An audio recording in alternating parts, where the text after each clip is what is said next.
Hello mga guys! For today's video ay gagawa ako ng dishwashing liquid. So ito na nga, nag-order ako sa Shopee. So dumating na, binuksan ko siya. Ayan po. At eto na yung laman niya mga guys na dineliver sa akin ni seller. Ayan po, buksan na po natin. Eto na yung mga products, 7 products to lahat. Isa-isahin ko to mga guys. Una po ay itong surfactant gel. Pangalawa po ay itong 4-in-1 preservative neutralizer. Pangatlo ay itong lemon. Pang-apat po ay itong coloring. Wala po siyang tag na nakalagay. Pang-lima po ay itong Sidea Foam Buster. Ayan po. Pang-anim po ay itong Labsa Degreaser. Ayan. Pang-pito po at pang-last ay itong salt. Hindi ko po alam kung anong kaibahan nito sa salt na ginagamit natin sa pangluto. Basta nakalagay lang po doon sa brochure na nasa instruction is salt daw po ito. Huwag po kayo mag-alala mga guys na bumili ng ganito kasi may kasama po siyang instruction na nakasulat sa papel. Ayan po. So, susundin ko lang po itong instruction na to kung paano gumawa ng dishwashing liquid. Kaya simulan na natin. Sa pinakaunang instruction ay maglagay daw po ng 15 liters na tubig, mineral water sa may timba. Kaya ito na po, sinusunod ko na po yung instruction na 15 liters, nilagay ko sa may timba. Pangalawang instruction po ay ibuhos ng dahan-dahan ang surfactant gel sa 15 liters na tubig sa may timba. Tapos pagkabuhos mo ng dahan-dahan ay sabay mo itong ihalo-halo. Kaayan po, isang ikutan lang po ang paghalo-halo ng surfactant gel. Sobrang nakakangalay talaga mga guys ang paghalo-halo nitong surfactant gel pero tiis-tiis lang. Sundin lang natin yung instruction para maging successful yung paggawa natin ng dishwashing liquid. Kaya ayan, kahit ngalay na, tiis pa rin. Ayan, halo lang ng halo.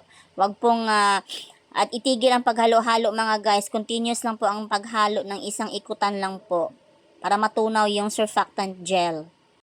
Pag naubos na sa paghalo yung surfactant gel at natutunaw na siya sa may tubig, ay isunod na natin yung iba pang mga ingredients.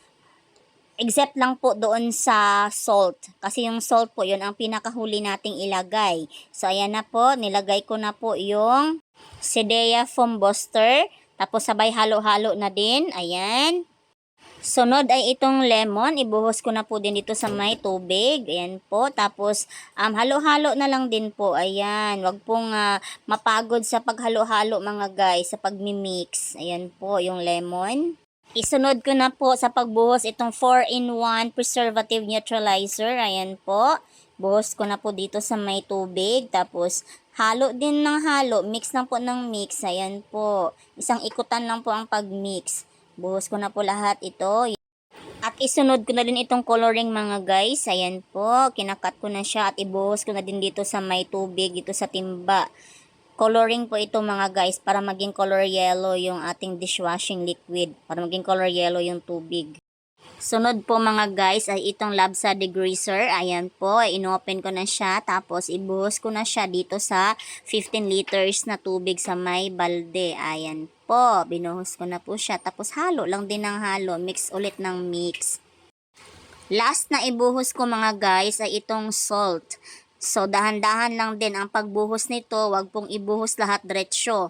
Para matansya po natin yung lapot niya mga guys. Para pampalapot po dito sa dishwashing liquid natin. Kaya kailangan dahan-dahan ilagay yung salt para matansya natin yung pagkalapot ng ating dishwashing liquid.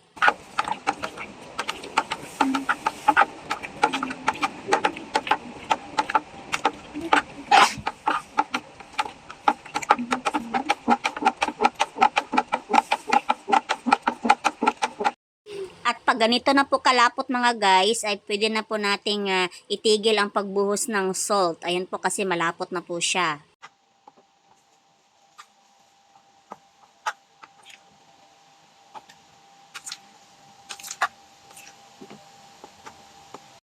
At takpan ko na po siya, hahayaan ko lang siya sa loob ng 24 hours bago ko siya isalang sa aking mga lagayan. After 24 hours, ganito na ang itsura niya mga guys. So, napakalinaw na. Wala na yung mga bubbles mga guys. So, pwede ko na siyang isalang doon sa aking mga lagayan. Palitan mo sa Ang dami ng mahali.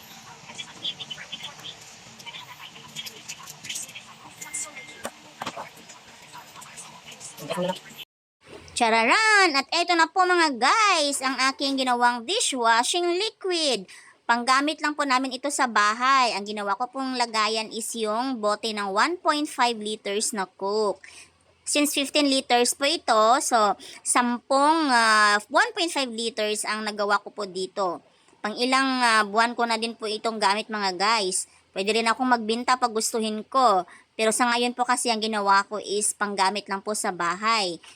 At dahil may pa-freebie na binigay sa akin si seller, ito po yung print niya sa may bote. Ayan po, dishwashing liquid. So, ilagay ko po ito sa mga bote mga guys para ma-indicate na ito ay dishwashing liquid.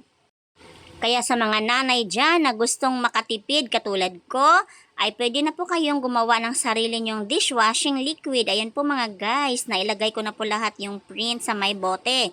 Pwede rin po kayo magnegosyo mga guys. Gawin nyo po itong negosyo. Malaki po ang kita nito.